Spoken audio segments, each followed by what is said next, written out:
Olá, querido amigo, estimado irmão, estimada irmã. Pela graça do Senhor, nós estamos aqui para o estudo de mais uma lição. Oremos em nossos corações para que possamos compreender a palavra do nosso Deus. O casamento em Caná. João 2, verso 5. Fazei tudo quanto ele vos disser. Aqui nós aprendemos a importância de obedecermos a Jesus e a sua palavra em nossas vidas. Precisamos sempre estar atentos à voz de Cristo, à sua vontade revelada na Bíblia Sagrada e obedecermos a sua palavra conforme ele nos ensinou, porque a obediência a Cristo causa transformação em nossas vidas. O desejado de todas as nações, página 150. Jesus começou a obra de reforma entrando em íntima comunhão com a humanidade. Quando os discípulos viram Jesus realizando aquele milagre, o milagre da transformação da água em vinho, isso ofereceu a evidência para eles e fortaleceu a decisão deles de seguirem a Jesus. Esse primeiro milagre de Cristo aqui relatado na Bíblia deve ser uma fonte de inspiração para nós, para aprendermos sobre o amor de Deus, a obediência e a transformação que Cristo pode fazer nas nossas vidas, nos nossos relacionamentos, direcionados por Cristo Jesus. Nós podemos aprender algumas lições sobre as bodas de Caná, a importância de obedecermos à vontade do Senhor Jesus, a importância de termos um lar, um casamento, uma família onde Cristo é o convidado principal, a importância de termos um lar harmonioso com a presença de Jesus e a importância de estarmos dispostos em obedecer a Cristo, mesmo quando a sua direção for inusitada. Jesus é capaz de transformar a vida de qualquer pessoa. Jesus ele pode intervir nas dificuldades das pessoas. Precisamos então obedecê-lo, pois é o desejo de Cristo contribuir para a felicidade dos seres humanos.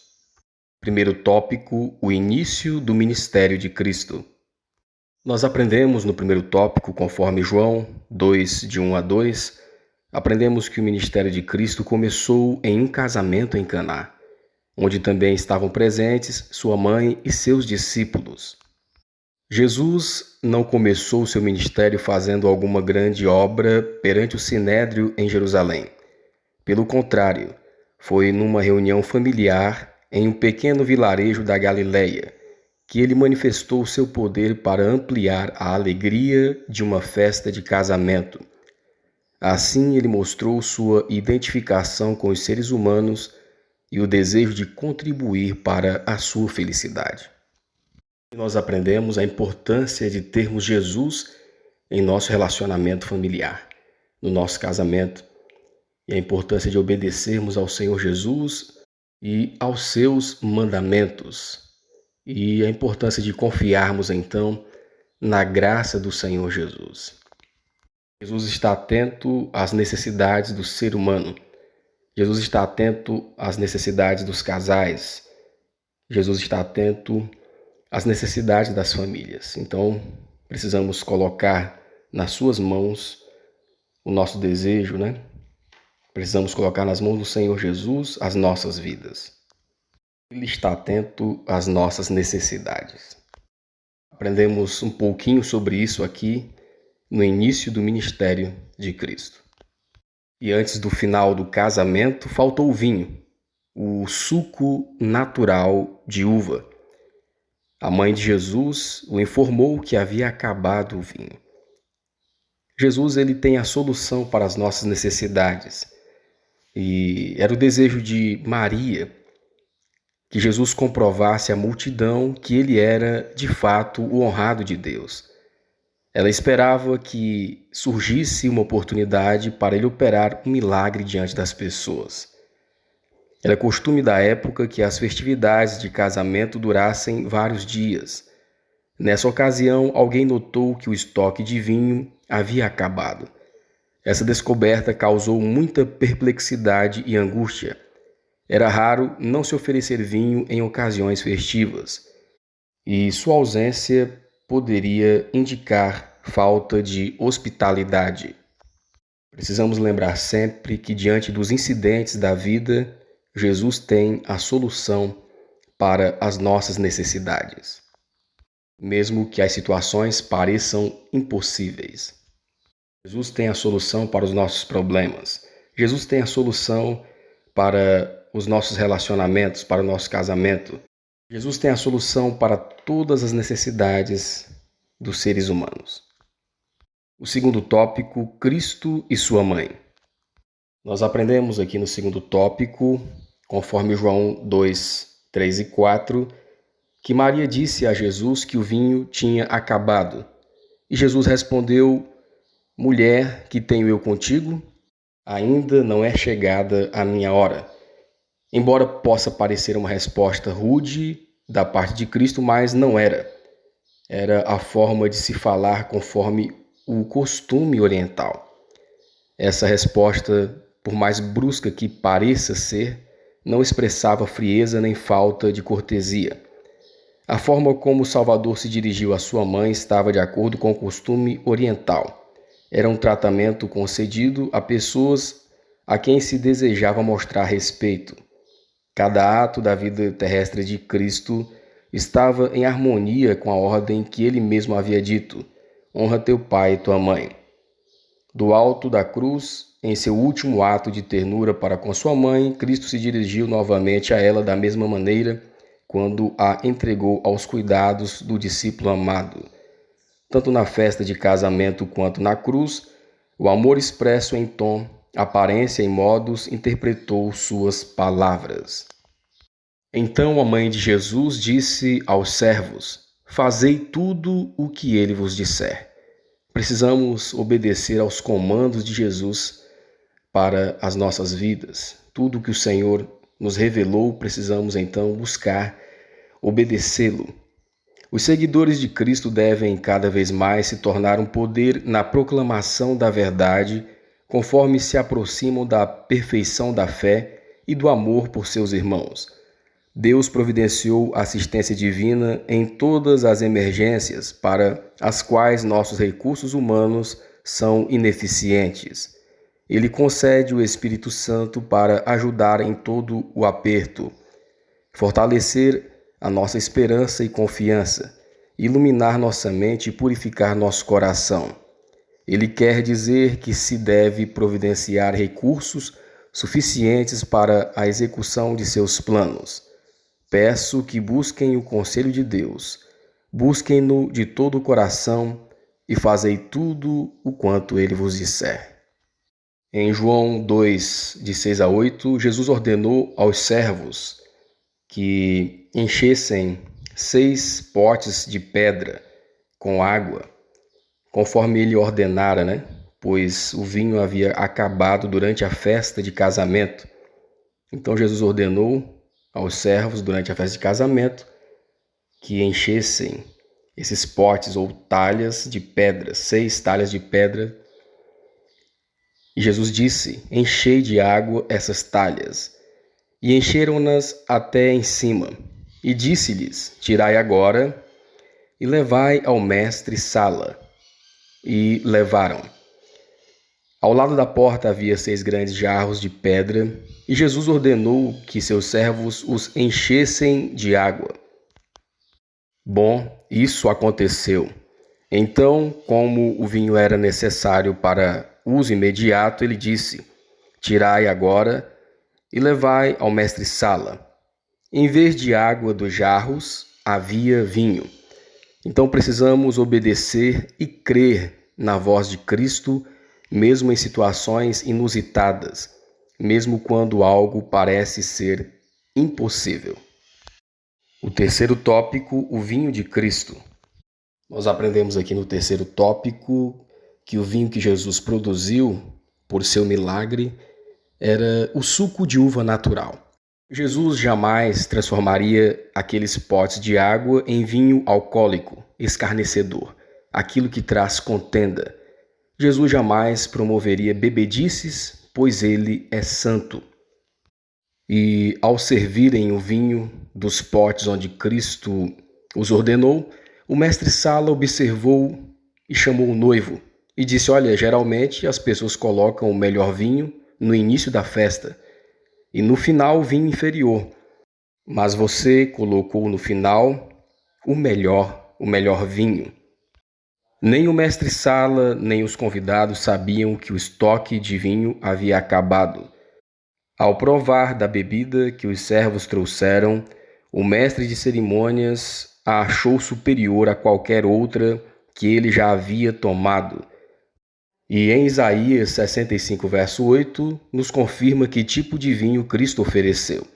Isaías 65, verso 8, assim diz o Senhor: como quando se acha mosto num cacho de uvas, dizem, não o desperdices, pois há bênção nele. Assim farei por amor dos meus servos, que não os destrua a todos. O vinho que Cristo providenciou para a festa e que também forneceu aos discípulos, como um símbolo do seu próprio sangue, era o puro suco de uva. O profeta Isaías se refere a essa bebida quando fala do vinho novo no cacho e diz: não o desperdices, pois há bênção nele. O vinho não fermentado que ele forneceu para os convidados do casamento era uma bebida saudável e refrescante. Seu efeito era combinar o sabor com um apetite saudável. E o que a Bíblia nos fala sobre o vinho fermentado? O que as Escrituras nos dizem sobre o vinho fermentado? Provérbios 20, verso 1, 23, 29 e 35. O vinho é escarnecedor, a bebida forte, alvoroçadora, e todo aquele que neles errar nunca será sábio. Vamos aqui um pouquinho da diferença, do suco de uva para o vinho alcoólico, fermentado. O vinho é escarnecedor. E não foi esse tipo de vinho que Cristo ofereceu aos convidados do casamento nem aos seus discípulos. Foi Cristo que deu esta advertência a Israel no Antigo Testamento. O vinho é escarnecedor, e a bebida forte alvoroçadora, e todo aquele que neles errar nunca será sábio. Provérbios 20, verso 1. Ele mesmo nunca serviu tal bebida. Satanás tenta os homens a uma satisfação própria, que entorpecerá a razão e prejudicará as percepções espirituais, mas Cristo nos ensina a controlar a natureza inferior. Sua vida inteira foi um exemplo de altruísmo. Para quebrar o poder do apetite, Cristo sofreu por nós a mais severa prova que a humanidade poderia suportar. Foi ele que ordenou a João Batista não beber vinho nem bebida forte. Foi ele que ordenou a mesma abstinência à esposa de Manoá. Por outro lado, o Senhor pronunciou uma maldição sobre a pessoa que colocasse a garrafa nos lábios do próximo. Cristo não contradiz seu próprio ensino. O quarto tópico, o exemplo de Cristo em reuniões sociais. Nós aprendemos no quarto tópico que ao realizar seu milagre em Caná, numa festa de casamento, o objetivo de Cristo era manifestar seus sinais e o poder de Deus. Outro objetivo era fortalecer a fé dos discípulos nele. E algo que nós podemos aprender, importante, é que nas reuniões sociais, nas reuniões festivas, nós devemos manter os princípios da saúde e da moral cristã. Cristo conhecia todas as coisas. Ele olhou através dos séculos para o nosso tempo e viu qual seria a condição da sociedade no fim da história do mundo. Ele viu milhares e milhares morrendo pelo uso de vinho e bebida forte. O mundo gradualmente entrará no mesmo estado em que esteve nos dias antes do dilúvio. Mas o céu ergueu um sinal de perigo para certificar que os homens recebam advertências e cooperem com Deus para a sua própria segurança. Ele nos deu exemplos de abstinência absoluta de álcool e forneceu instruções que, se seguidas, resultarão na criação e preservação do vigor, habilidade e excelência de nossos filhos. Então, nas reuniões sociais, reuniões festivas, devemos preservar os princípios da palavra do Senhor para a nossa vida, para a nossa moral e conduta. conforme a palavra de Cristo. E outra coisa muito importante que nós temos aqui é a atitude de Cristo. A atitude de Cristo em meio às relações sociais. A atitude de Cristo sempre foi no sentido de preservar e praticar os ensinos da palavra de Deus. A atitude de Jesus não causa confusão, mas é revigorante espiritualmente. Em Mateus 11, verso 29, nós lemos: Tomai sobre vós o meu jugo e aprendei de mim, que sou manso e humilde de coração, e encontrareis descanso para as vossas almas. Então, a atitude de Cristo sempre nos revigora espiritualmente. E essa foi a atitude de Cristo nas suas interações sociais, sempre buscando obedecer à palavra de Deus. Nas reuniões sociais, no contato com os amigos, Jesus sempre buscava a união das pessoas sem jamais pisar nos mandamentos do Senhor.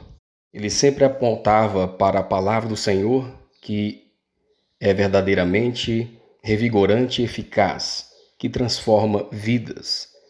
Jesus começou a obra de reforma entrando em íntima comunhão com a humanidade. Embora mostrasse a maior reverência pela lei de Deus, ele repreendeu a falsa piedade dos fariseus e tentou libertar o povo das regras sem sentido que os prendiam. Procurava derribar as barreiras que separavam as diferentes classes da sociedade para que pudesse unir seres humanos como filhos de uma família. Sua participação na festa de casamento foi projetada para ser um passo em direção a isso. Embora Jesus tenha reprovado a satisfação própria em todas as suas formas, ele mesmo era sociável em sua natureza. Ao participar dessa festa, Jesus honrou o casamento como uma instituição divina. O quinto tópico, interação social saudável. No quinto tópico, nós aprendemos que Jesus era amigável, buscava a amizade das pessoas, embora não concordasse com seus erros. Jesus comia com os pecadores, mas não para que continuassem no pecado, mas que por meio dele enxergassem a luz divina e encontrassem uma mudança de vida. Nas suas interações sociais, Jesus exaltava a lei de Deus e não pisava os seus princípios divinos. Jesus levava a todos o amor do Pai, o amor de Deus pela humanidade e o desejo do Senhor em salvá-los. Mostrava nas suas atitudes o que realmente faltava nos líderes religiosos da sua época. Os líderes religiosos da sua época incentivavam o egoísmo e a intolerância entre todas as classes do povo. Jesus veio para quebrar esse preconceito e mostrar que é possível ter interação social saudável e ainda assim obedecer aos princípios divinos. E qual deve ser o nosso objetivo em todas as interações sociais? Conforme Provérbios 11, verso 30. Nosso objetivo é obedecer a Deus em todas as situações e ganhar almas para o reino dos céus, ganhar almas de todas as classes. Devemos sempre lembrar do exemplo de Cristo e seguir o seu exemplo. Todos nós devemos nos tornar testemunhas de Jesus. O poder social santificado pela graça de Cristo deve se desenvolver mediante a conquista de pessoas para o Salvador. Que Deus nos abençoe para que possamos compreender a sua palavra. Esse é o nosso desejo e a nossa oração.